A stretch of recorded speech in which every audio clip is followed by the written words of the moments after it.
And I was an employee of the Queensland Tourist and Travel Corporation at the time, and there are no five-star hotels to speak of in Queensland. Once that report was completed, it was handed over to the Queensland government, and they adopted it as the standard for five-star hotels in Queensland. Right. And that's going to be the biggest single challenge, I think, for investors going forward, is to ensure that the facilities have some staying period. You know, if you're selling that hotel as a real estate investment, you really need to understand who are your competitors, why they're competitive, and to what extent they're competitive. That most people underestimate is what we call fixed and variable expenses, because everyone thinks that you've got occupancies and expenses are just a function of some other line.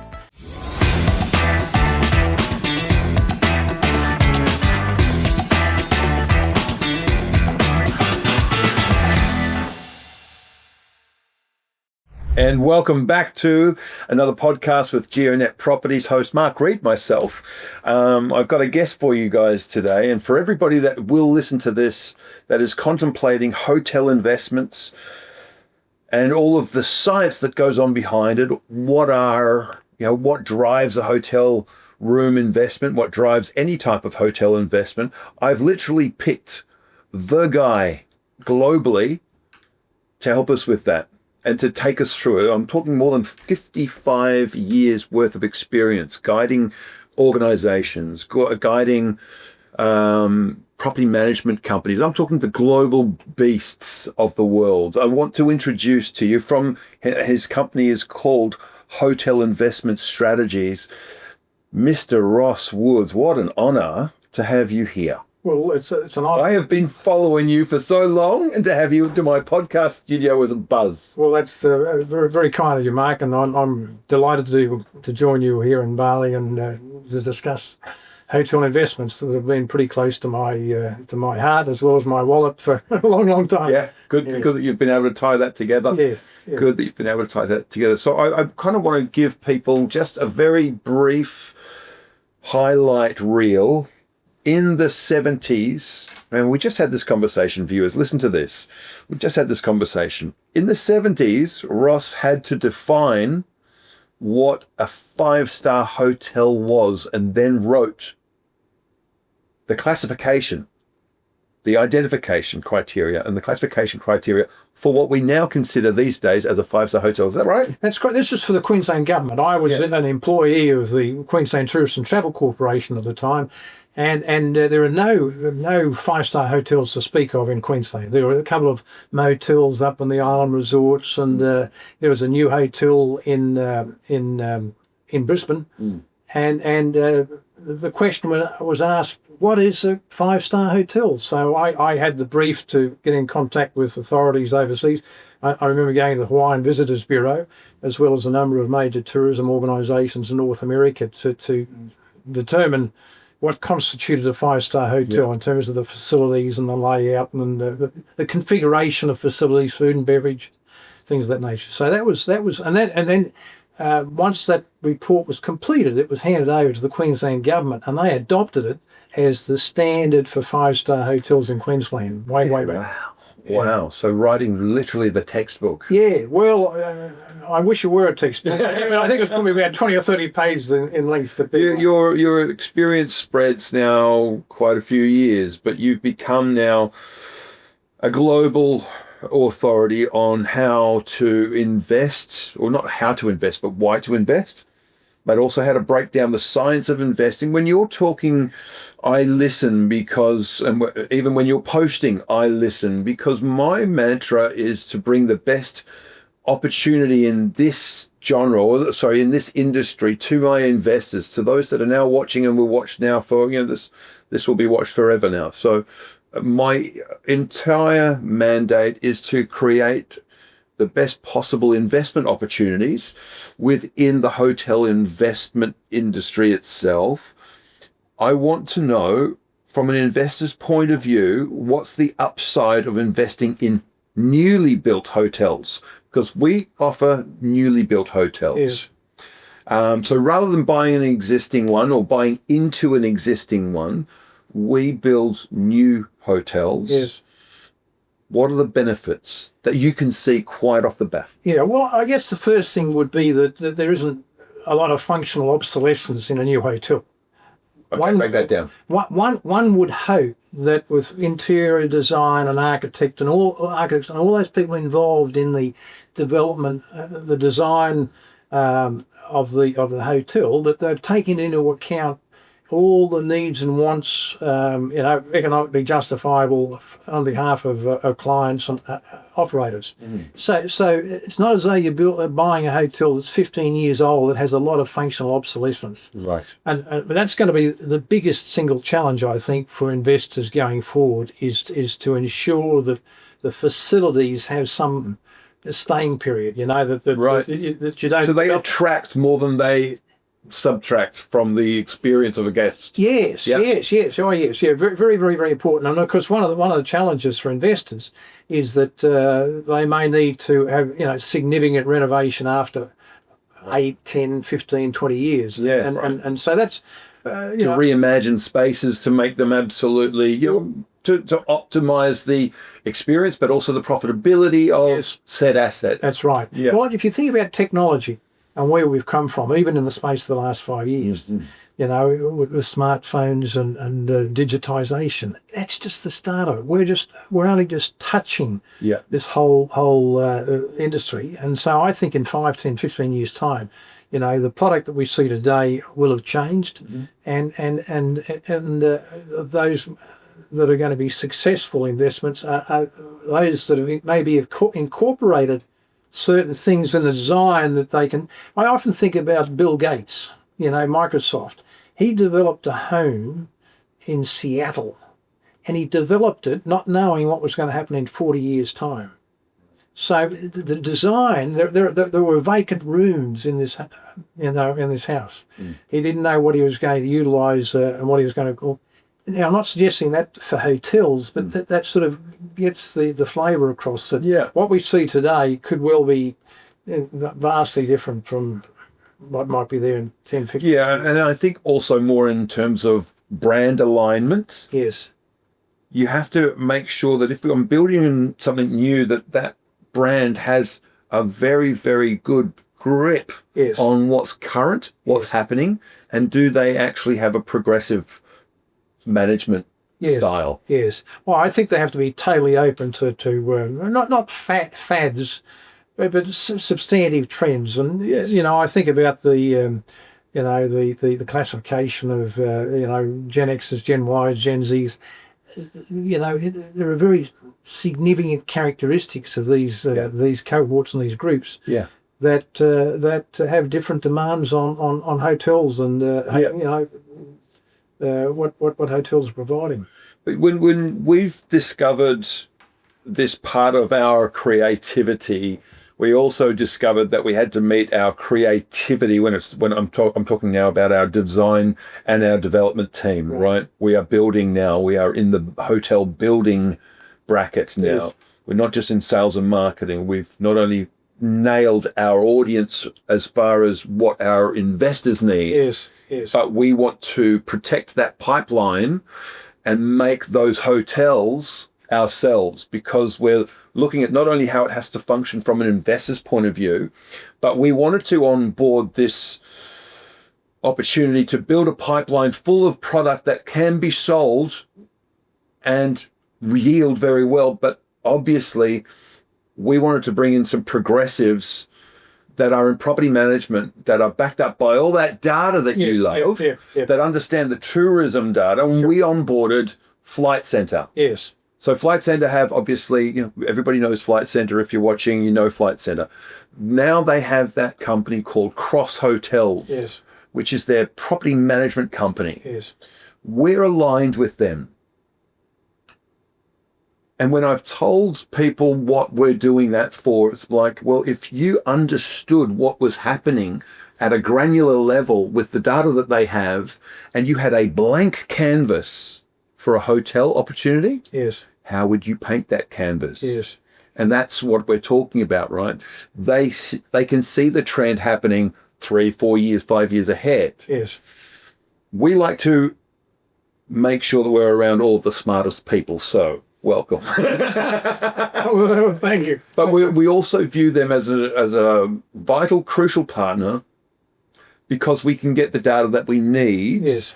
to predict, but also to build. Yes. And to build a new hotel on an island that is pretty much the epicenter of Southeast Asia's tourism climate. Sure. I think we're in good stead there. But we're also talking about how to optimal design for not retrofitting. Sure. So we don't have to do that. Yep. We're optimizing the design features and optimizing every meter for profitability Yes. and also guest experience. Sure.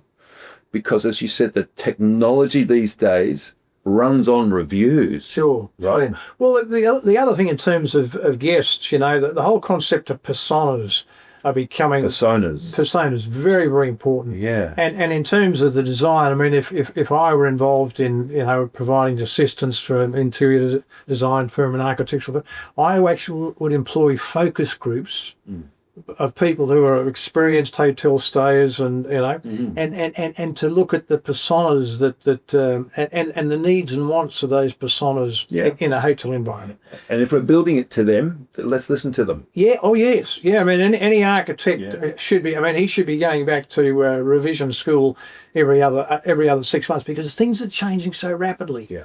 And to keep abreast of it, I mean, that's going to be the single biggest challenge, I think, for interior designers and architects, is that things are moving so rapidly. How do you keep out in front? Yeah. It's so interesting you say that. Because if I'm a traditional developer, I've got my architects. I might have a different architect for a different product. But if I'm a hotel developer, I've probably got my handle on a few good hotel architects. We were mentioning one just before. You said this 25-year veteran of hotel building thought that he had it worked out because he's been doing 25 years of it. And you said, that's the wrong answer. Oh, yes. Yes. Yeah, I was hoping that he'd say, listen, every 6 months I go back to grad school or I go back to some conference think tank that are getting, people in with all the things. It's an evolving biological type of organism, right? It's a totally different beast than yesterday. Absolutely. And I guess for those my age, we may sit around and think we've got a lot of distilled wisdom, but the wisdom we have is the capacity to take a lot of stuff that we were involved in and maybe jettison it, right? Tip it overboard, right? No longer relevant, and it's being creative about those are the sort of things we took into account 10, 20 years ago. Are they still relevant? No, they're not. But to think because you've had all that experience means a lot of value for a project next week or next month or next year is fraught with difficulty. So it's a little bit to that point how we've structured our development team. Our development team is upstairs. We have architects and interior designers, but our cues come from the Cross Hotels team, who are building hotels with partners all around the world, but also are backed up by the tourism data. Sure. And they have a set of internal architects that say, no, this is better, this. We know how many M&Ms are going to be bought on Tuesday afternoon. Yes. Listen to us. Yes. And we have that backed up. We don't know it all. No. So we've got that team influencing us, and giving us yeses and nos and style cues, and then we have our external architects that are building things like this that you've seen here. Isn't that sexy? Yeah, brilliant. Right. So we're kind of very much aligned on trying to build tomorrow's hotel for the future's opportunities of how travelers or how hotel guests are evolving in that luxury market. Yeah, sure. Yeah. Number 3, here's one on my notes. Now, I will be reverting to my notes a little bit today because I would like to know your definition of the anatomy of a high-performing new hotel. Oh, the anatomy of a high-performing... Well, I guess it has to do with expectations. Nice. at the outset, because there are many hotels that open. Normally, it takes 2 or 3 years to stabilise a hotel's performance. Reputation, word of mouth advertising, and the whole network. But I guess there are some hotels that are really, they've jumped out of the box immediately. They've had, worldwide appeal or national appeal. But that's planned. You can't just go all of a sudden. The anomaly just bursts out. Sure, but what's the tangibles on an anomaly? I guess you have to identify a potential anomaly. Where it could well be location. It may have vistas second to none in a country or a location. It may have association. A lot of people. One of the great ironies that a lot of people want to get away from it all. They want to get away from people on holidays and recreation, but they don't want to get so far away from it that they don't have the opportunity to meet other people. And so social interactions can be important. Whether they be and I think. It's a hotel. I think of Club Med.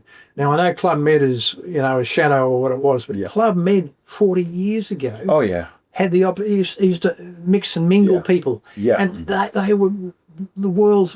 They really mixed hospitality with social environment. Yeah. So getting back to the anomalies, it could well be, as I said, location. It could well be the ambience and I think it's probably human interactions, the extent to which, I think of families. I think of a famous resort in Hawaii many years ago where the owners of the resort discovered that the families were wanting to participate with their father to a great extent than they do. So they used to fly the father out 1 or 2 days before the family arrived. And so the father... We could decompress. Well, not only decompress, but he knew how to set up a campfire. These were people in from New York and big cities. And that blows my mind. Well, the father had no idea how to set up a tent, how to do a knot, how to do a bowline. And so the fathers would come one day early and go through a sort of a boot camp, and then the family would arrive the next day, and of course the sons and daughters are really impressed with Dad's. What a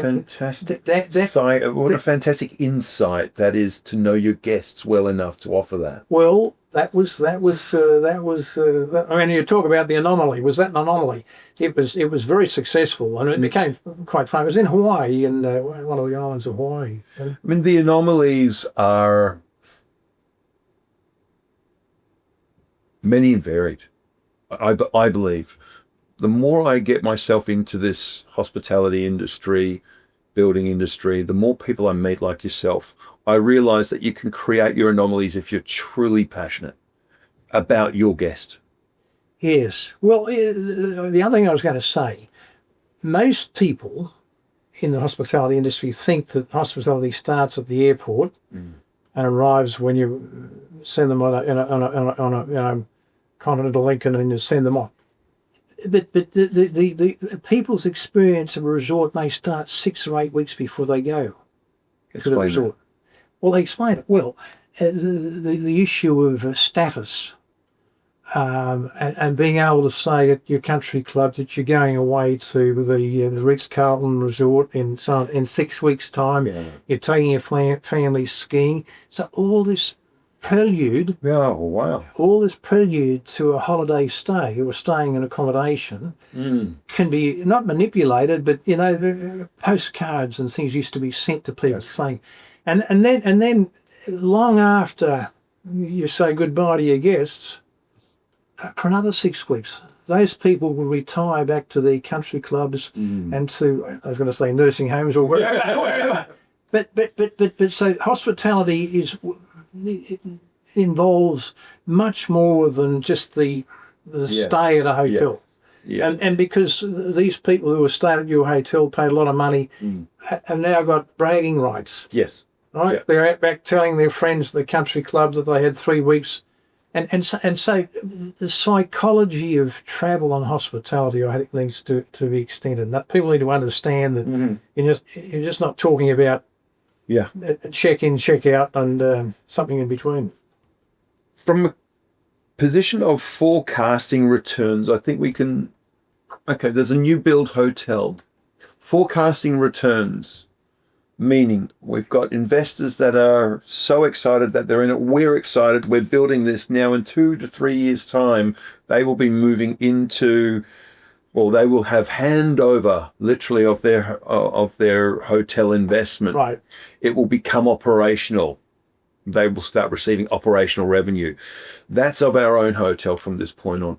We're now about to have handover of another hotel called the Luke or the Tui Blue Barawa. If you've been listening to our podcasts, that's been an outstanding success, and we're very, very, very keen to show you some of the handover ceremony, and also the fact that your villas will now be of the biggest intentional part of our content. Our team really go overboard to make sure that you understand just how excited we are, how excited the Tui Blue brand is as well. But we're into a handover.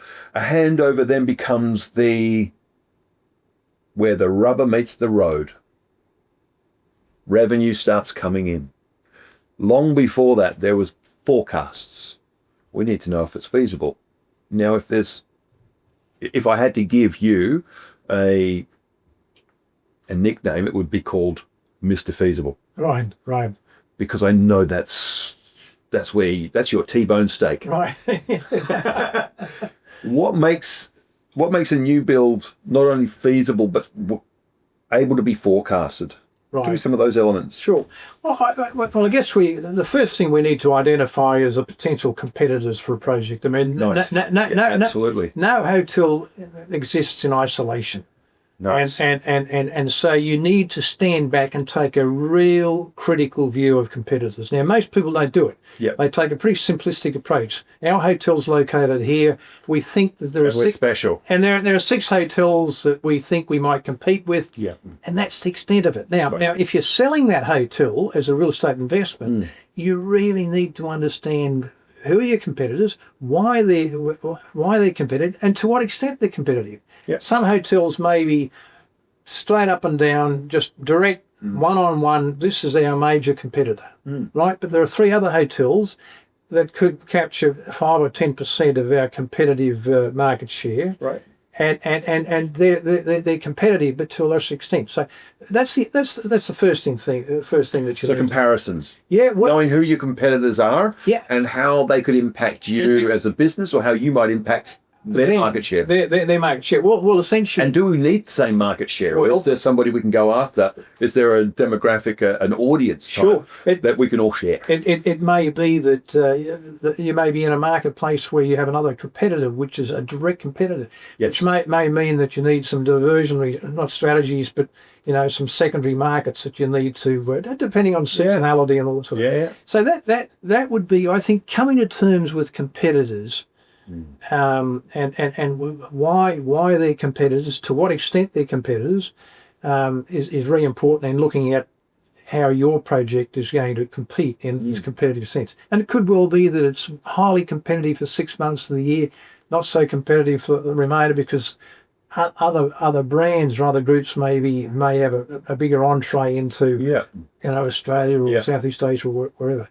Having said that, I guess it's a matter of then coming to terms with the potential revenue stream. Clearly, average rates, there's always a discount the first couple of years, and then rates start to stabilise. And operating expenses, clearly, now there's sufficient... Operating expenses for a new hotel are very interesting. To quantify all of that. Yes. Like, that's where you come out and shine, because... to quantify operational expenses is very different in year 5 than it is in year 1. Sure. Well, I guess we use comparable data. Yeah. We use comparable financial data. The other big thing that most people underestimate is what we call fixed and variable expenses, because everyone thinks that you've got occupancies and expenses are just a function of some other line, when in fact there are fixed costs, regardless of whether you've got 100% occupancy or 55% occupancy. There are fixed costs. Come hell or high water, you got fixed costs, and so you need to understand both fixed and variable costs in forecasting out, say, a 5 or a 10 year period. And that's something that I guess people who aren't experienced in hotels tend to overlook. They overlook it? Yeah, they overlook it. Because they don't give it credence. They just go for these massive, I know I can hit this type of occupancy. I know I can hit this type of average daily room rate / and it will grow, and by year 3 will be great. Now we're cool. Well, they'd say, the payroll cost should be, 60% of this. So that you take out 60% over a 5 or 10 year period, when in fact the level of fixed and variable expenses changes, not only throughout the year but over time. Yeah. So that's something that I think novices and people who don't have the experience, I mean, we have models and we look at fixed and variable. If you look at the uniform system, there is a uniform system of accounts for hotels. Sure. And if you look at the dictionary associated with that, then every single line item, any revenue expenditure is categorised. Yes. And it's a substantial text, runs hundreds of pages. And so you've got some idea of, you need to have some idea of what department certain expenses are allocated to, and the way in which you allocate them. Okay. You was talking about line items, and you're talking about variable costs and operational costs. Feasibilities, etc., new purchases or new builds. I want to talk about de-risking a development, right? Because we have a certain way that we de-risk it with the way that we fund them. Yes. We don't take in bank debt. Yes. Whereas I know that a lot of people, and I've seen, especially since COVID. Yeah. Right. I would say that my industry experience goes back to the beginning of COVID, right, when I became acutely aware of how bad some of these hotels were being. They just weren't being maintained. Yes. They didn't have great relationships with their banks. Right. They were given some grace, but de-risking new developments for investors, for us, we don't go into any bank debt. Well, we have a very interesting model, and I know that you're getting your mind around it, but how would you de-risk, and what are the main factors in de-risking a new development of a hotel? Right. Well, firstly, if you don't need debt, I mean, that's obviously a major issue, and clearly it's one way in which you can mitigate risk if you're not carrying debt finance. Yeah. Having said that, there are a lot of developers who are experienced in hotels who take on debt because they can leverage the rate of return on equity. Having said that, I think right sizing the project, there are a lot of people tend to look at a site and want to optimize the site. Yes. Right. Because there's so much land and they just think they need to max out the site. Mm-hmm. But in fact, it could well be, if they don't max out the site in terms of the number of studios or units, they could well have other uses which will support the rate structure. Yeah, enhances it. And so that would be one de-risk strategy. I guess pre-opening, ensuring that the team is in place 6-12 months before. That's very important. Yeah, really important. Really important. I'd love to have an entire podcast about that with you. Yeah. Well, it's It's a very good. Remember that, guys. I want to capture that for a podcast one day. Because any number of hotel management companies, they have pre-opening teams. There are dedicated people who travel the world. They fly in from all over the world, make sure that it runs like a Swiss watch, right? Well, it should too. I mean, there's obviously local contingencies, in terms of procurement and chain supplies and all that sort of thing. But it's formulaic. Yes. In the sense that it's predictable if you do it right. Well, they have manuals. Yes. The engineering manual, pre-opening engineering is a thing about that thing. Now, I'm not suggesting that people, aren't using their creativity. Of course they do, but pre-opening is, very critical. It can make the difference between a hotel stabilising in, second or third year and stabilising the fifth year, because if you're in a competitive marketplace. The hotels that you see may be competitors, but in 12 months' time, you may have a whole new hotel 2 blocks away that you hadn't taken into account today. Yeah, that's right. That's right. And so, maybe some final thoughts. And I regret that I have only this time with you, because I seriously hope that we can form a media bond here as much as we have a friendship bond, because my audiences will love what you've got to say, and obviously from the bottom of my heart I appreciate you. But final thoughts, I have one. If you had one key insight to share with hotel investors looking at new developments, what might that be? I'll repeat it. If you had one key insight to share with hotel investors looking at new developments, what would that be? I would say keep your expectations of return. They need to be competitive with other investments that you may have an opportunity to become involved with. Okay. In the sense that sometimes people fall in love. There's a barley effect. Mm-hmm. And I can understand people, thinking, this is barley, and I expect, I think keeping return expectations, modest. Modest. Hotel returns are a very good asset class. Yeah. You said something earlier about the hotel asset class. Well, the interesting thing, during the 1970s and 1980s, hotels were not considered a real estate asset class anywhere in the world. Right. And it wasn't until the savings and loans debacle in North America in the 1980s that institutions started to take hotel investments, and particularly in the 1990s. And now, of course, the interesting thing worldwide is that hotels have been one of the first asset classes after COVID, because you've had top asset class. Yeah. You had issues with offices, issues with retail, issues now with residential. Yes, all over the world. That's right. Yeah. And so hotels have been a